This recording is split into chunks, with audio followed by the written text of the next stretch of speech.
வெற்றிவேல் முருகனுக்கு அரோகரா. ஒரு சகோதரி கேட்டிருந்தாங்க, எனக்கு வயிறு சம்பந்தமான பிரச்சனைகள் எப்பவுமே இருந்துகிட்டே இருக்கு, கர்ப்பப்பை சம்பந்தமான பிரச்சனைகள் இருக்கு, அந்த நீர் கட்டி இருக்கு, ஏதாவது ஒரு உடல் உபாதைகள் வந்துகிட்டே இருக்குங்க, இதுல இருந்து நான் மீண்டு வரணும் அப்படின்னா நான் என்ன திருப்புகள் சொல்லணும் அப்படின்னு வந்து கேட்டிருந்தாங்க.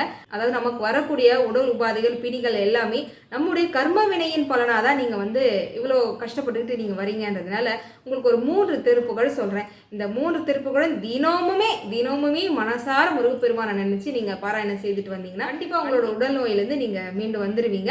அதை சொல்றதுக்கு முன்னாடி இந்த 3 திருப்புகள் பாராயணம் செய்யறதுக்கு முன்னாடி ஒரு டம்ளர் தண்ணி, சுத்தமான தண்ணியில கொஞ்சம் விபூதி அதுல போட்டுட்டு முருகனுக்கு முன்னாடி வச்சுட்டு இந்த திருப்புகள் எல்லாம் பாராயணம் செய்து முடிச்சதும் இந்த தண்ணீரை நீங்க வந்து குடிச்சிருங்க.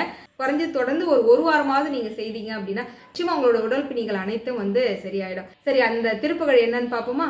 தீரா பிணி தீர பேரூர் தலத்துக்குரிய திருப்புகள். இது நம்ம ஒரு பிறவி பிணியை நீக்கக்கூடிய ஒரு திருப்புகள் அப்படின்னு சொல்லலாம். இன்னொன்று திருத்தணி தலத்துக்குரிய திருப்புகள் இருமலு ரோக முயலகன் வாதம். இது எல்லா நோய்களுக்காகவே நம்ம வந்து பாராயணம் செய்யலாம். நோய்கள், அதாவது கொடிய நோய்களே நம்மளை வந்து அண்டாமல் இருக்கணும் அப்படின்னா திருவனை தலத்துக்குரிய திருப்புகள். இது எல்லாமே நீங்கள் தொடர்ந்து பாராயணம் செய்யுங்க. சீர்பிரிக்கப்பட்ட இந்த திருப்புகள் புத்தகம் உங்களுக்கு தேவைப்பட்டுச்சு அப்படின்னா இந்த நம்பருக்கு கான்டாக்ட் பண்ணுங்க. ஓம் சாய்ராம்.